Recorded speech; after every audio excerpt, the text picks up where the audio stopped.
En el episodio de hoy de Sí, el podcast de Spanish Online Institute, viajamos hasta Copenhague, la capital de Dinamarca, y lo hacemos en bicicleta.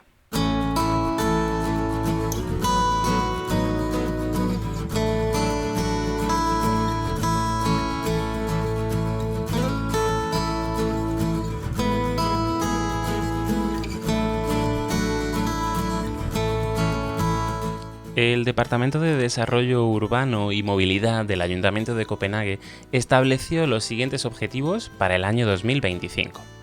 Primero, el 75% de los desplazamientos se harán a pie, en bicicleta o en transporte público.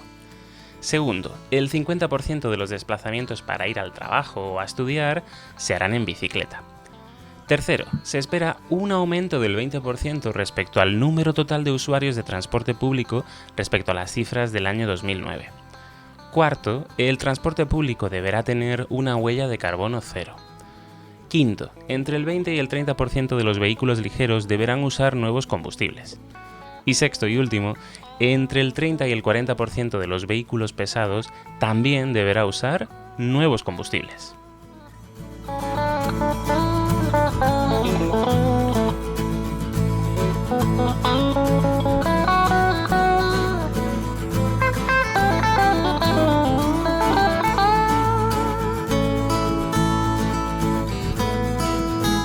Estas cifras son realmente ambiciosas, y si pensamos en cualquier ciudad del mundo, probablemente estos objetivos nos parezcan imposibles de conseguir. Pero Copenhague ya tenía buena parte del trabajo hecho. Es una ciudad en la que todo ha sido diseñado teniendo en cuenta a las bicicletas durante muchísimos años.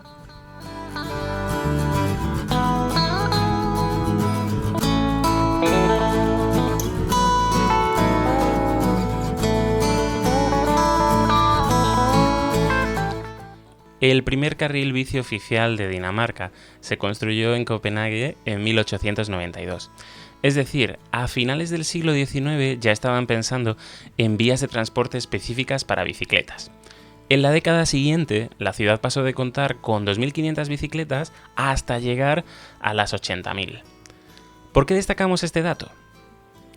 Pues para que entendáis que cuando llegaron los coches, las bicis ya dominaban y configuraban el transporte de la ciudad.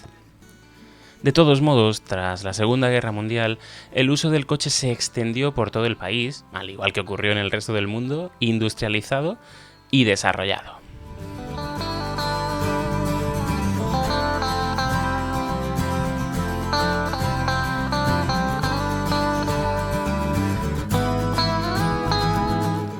Y esto comenzó a originar ciertos problemas, especialmente accidentes de tráfico entre los vehículos a motor y las bicicletas.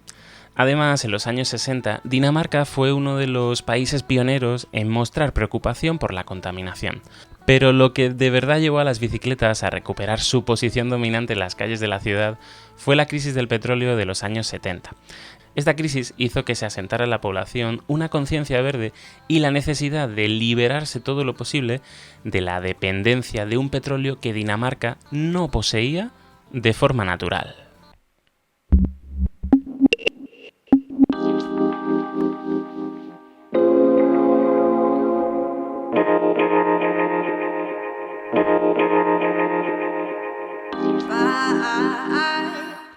Usar la bicicleta como medio de transporte para ir al trabajo, para ir a la universidad o para hacer la compra es teóricamente una decisión individual. Digo teóricamente porque en el caso de Copenhague habrá muchos ciudadanos que sientan que no tienen otra opción. Vemos el porqué.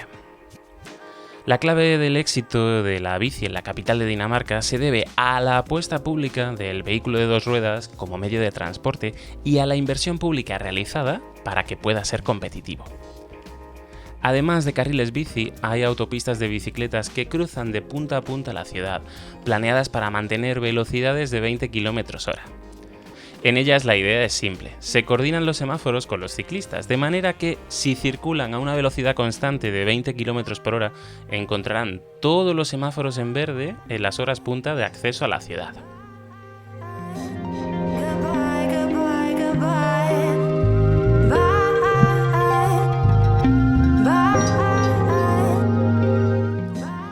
De esta manera se evitan atascos de tráfico y también se perjudica a aquellos ciclistas que pongan en peligro a los demás circulando a más velocidad.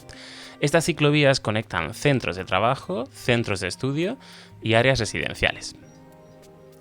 En este punto del episodio podemos pensar, bueno, ¿es que a los daneses no les gustan los coches?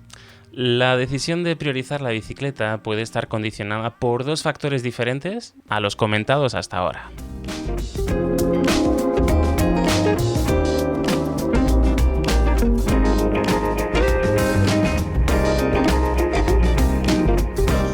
El primer factor que vamos a ver son los impuestos. Los coches nuevos están grabados al 180%. Es decir, que un coche nuevo que en otro país cueste 20.000 euros, en Dinamarca costaría 56.000. Y esto se refleja en el siguiente dato. Solo el 40% de los daneses poseen un coche, frente al 95% que podemos ver, por ejemplo, en Estados Unidos.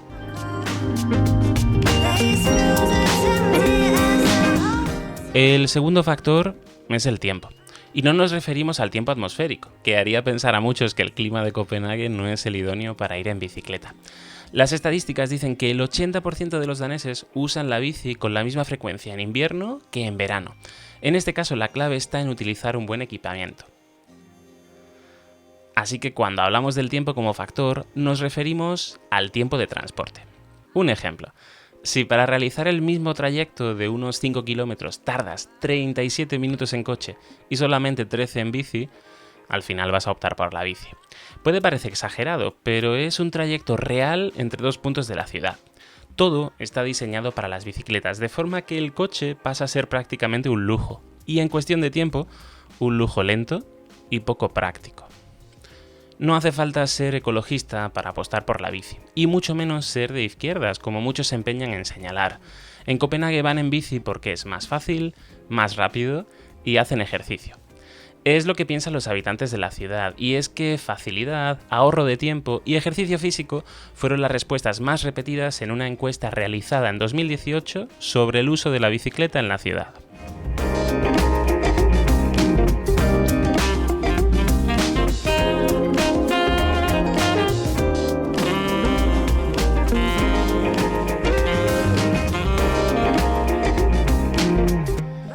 En definitiva, si queremos minimizar las emisiones de CO2, reducir el consumo de energía y dar un mejor uso al espacio público, la movilidad de nuestras ciudades en el futuro debería parecerse a la de Copenhague.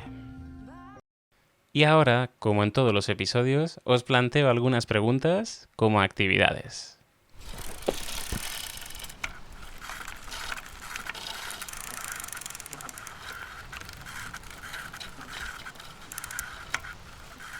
Vamos a trabajar estructuras de opinión y valoración. Después de escuchar este episodio, ¿qué pensáis del sistema de movilidad en Copenhague? Si vivierais en Copenhague, ¿compraríais un coche? ¿Cómo es la movilidad en vuestra ciudad? ¿Hay planes para cambiarla? ¿Se controla o se trata de reducir el número de coches que circulan por las calles de tu ciudad?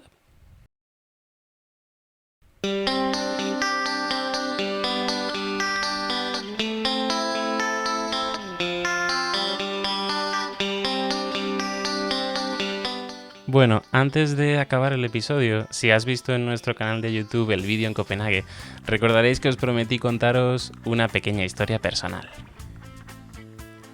Aprendí a montar en bicicleta con 4 o 5 años. Una bicicleta pequeña, con ruedines, esas ruedas pequeñas auxiliares que ayudan a los niños a mantener el equilibrio. Años después me regalaron otra bici, bastante más grande. Yo diría que quizás demasiado grande para mi edad. Cuando tenía 9 años, salí con mi padre y mis hermanos cerca de casa a dar una vuelta en bicicleta. Iba más rápido de la cuenta y me caí. Me hice bastante daño y a partir de entonces me dio miedo y no volví a tocar una bicicleta hasta los 17 años.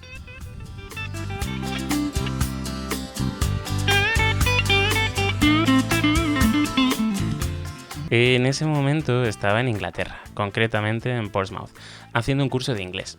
Y me di cuenta de que no era capaz de llevar una bicicleta. En el momento que intentaba darle a los pedales, perdía el equilibrio. Sí, aunque parezca imposible, había olvidado montar en bicicleta.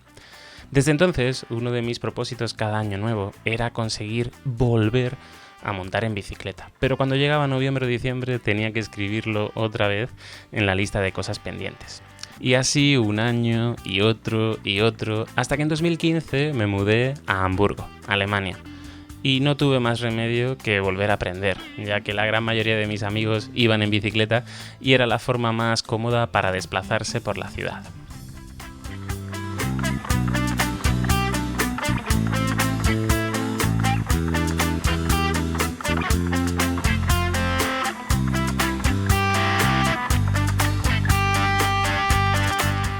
Como siempre, muchísimas gracias por escucharnos y os espero en el próximo episodio de Sí, el podcast de Spanish Online Institute.